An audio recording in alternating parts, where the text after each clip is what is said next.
Pemirsa, sejumlah petani jambu mente dan mangga di Desa Ban, Kecamatan Kubu Karangasem mengeluh karenanya hasil produksi yang diperoleh menurun drastis dampak dari musim kemarau panjang.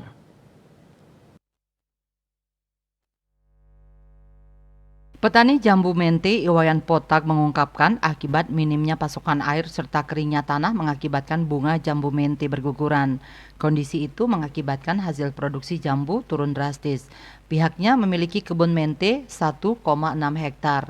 Biasanya sekali panen mampu menghasilkan 8-10 kuintal.